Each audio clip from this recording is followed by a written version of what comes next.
This is not an alien, it's a blue dragon. If you thought it was this, well, that's the blue-eyed dragon, and number 2, how long has it been since you left, you smell it all the way here. At that moment, Cell felt true terror. I'm the chatty one, and if you like animals, these are the weirdest, craziest, and most incredible in the world. So don't forget to follow me, leave your like, and comment on ideas for future videos because I don't have that many. You had to say it, and follow me, dog, because we're about to reach 100,000, daddy. The blue dragon, scientifically known as Glaucus atlanticus, is this animal that has a flattened and elongated body. It has lateral extensions in the shape of rays that look like wings, that's why it's called a dragon. Its color is mainly blue on top and silver on the bottom. It helps it camouflage itself both above and below, like sharks do. The blue dragon is found in temperate and tropical oceans all over the world. It floats on the surface of the water and is carried around the world by currents. It is usually found off the coasts of Australia, South Africa, Europe, and parts of America. So if you see it, don't touch it. Why? Because the blue dragon feeds mainly on other marine animals and organisms that are always poisonous, such as the Portuguese caravel, which is one of the most poisonous animals on the planet, and it has quite an amazing defense mechanism. It stores the venom of other species, man, to provide its own protection, literally, although it is not poisonous itself. If you touch it you could get into serious trouble or say hello to Shabello. They say that its sting can be quite painful and cause adverse reactions. This thing that sounds like a gringo school is called pico zapatero. Indeed, it sucked. The shoebill is a large bird and is native to Africa, mainly from the swampy areas of countries such as South Sudan, Uganda, Zambia, and western Tanzania. The shoebill can reach a length of 110 centimeters, in fact 140 centimeters, about the same as your friend, and its wingspan. Don't be silly, its wingspan is the size of a dog from tip to tip and it can measure up to 2.40. I have it. Its most distinctive feature is its beak. It has that width and is very similar in size to a shoe.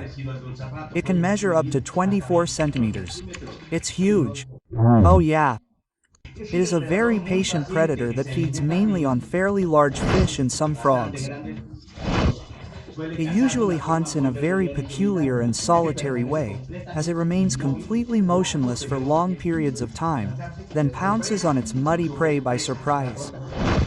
No, this is not Michael Jackson, it is the noseless monkey, which is scientifically known as Rhinopithecus. It is a primate that lives in the mountains of China and Vietnam. Its most striking feature is the absence of a nose. Instead, it has two nostrils that point upwards, and this peculiarity could be an adaptation to the intense cold of the heights where it lives, since that small nose could prevent frostbite. Its fur is long and dense, which helps it stay warm in these extreme climates.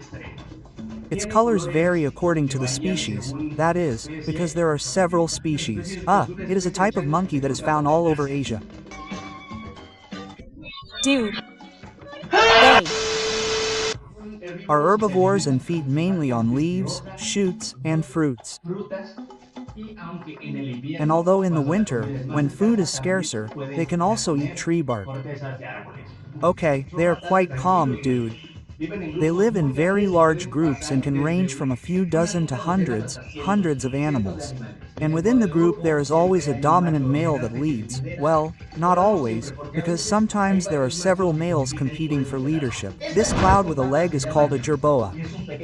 It is a small rodent found in desert regions of Africa and Asia. It is known for its long hind legs that allow it to make great leaps, and sometimes they can reach up to 3 meters, to escape predators. They have a very small body, very large ears, and a long tail that it uses to maintain balance, since it is more leg than anything else. The jerboa is quite nocturnal, which means that it is active at night, and during the day it hides in its burrows to avoid being eaten or the heat from destroying it, turning it into a ready-made cloud. It feeds mainly on seeds, plants, and sometimes some small insects. It has an incredible ability to jump and run. It has a fascinating appearance. Glass frog. It is a small amphibian that lives in the rainforests of Central and South America.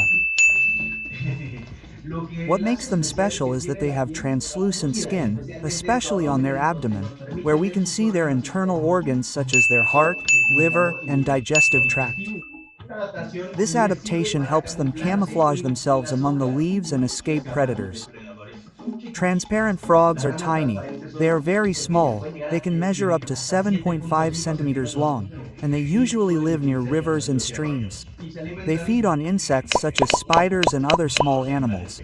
They are difficult to see in nature because of this camouflage. The diversity of adaptations that these tiny animals have to live in the animal kingdom is incredible. Then you have the proboscis monkey. Hello, neighbor. How are you? It's so hot, my god. Incredible. What is the opposite of the noseless monkey? Also known as the long-nosed monkey. It is a primate that lives in the mangroves and coastal forests of Borneo in Southeast Asia. Their most notable feature, of course, is this freaking big nose that makes them look like, I feel like if Maradona had had that nose, he would have ended up with Ya Valio Madre. They have reddish-brown fur and can grow a big belly because they have a diet mainly of leaves and they eat a lot. They live in very large groups. They are swimmers capable of crossing rivers with ease, and despite their comical appearance, they are in danger of extinction. Then you have the narwhal, which is a cetacean that lives in the cold waters of the Arctic. It is the real unicorn, the one that does exist. It is completely marine and can measure up to 3 meters. This is not a horn like the one your ex gave you. I Can't argue with that logic. It is a tooth that grows through its upper lip, and although its exact function is still unknown, it is believed to be used in competition between males. Let's see who has the biggest one. Wow, wow, wow, wow, wow, wow, wow. It is an incredible animal. It is very rare and can reach up to 5 meters in length, not counting the tusk. They are large animals that eat fish, squid, and other marine animals. Due to climate change, they are also found in, I missed a rooster with a significant threat. Then you have the dugongo. What did he say? What thing? What? How? What? It is a large marine mammal that lives in the coastal waters of the Indo-Pacific, that is, in Africa and Australia over there. It is one of the few marine herbivorous mammals that spends most of its life eating grass. What? It is a cousin of the manatee. Hello. You probably knew that one. They are incredible animals. They vary a little in size compared to their cousin and also in their faces. They are incredible animals. If you like this video and want to see more videos like this, please like, comment, and share. Hey, follow me. We're about to reach 100,000 followers, which has been a dream of mine since I was little, and I really appreciate your support. Cheers. Yeah.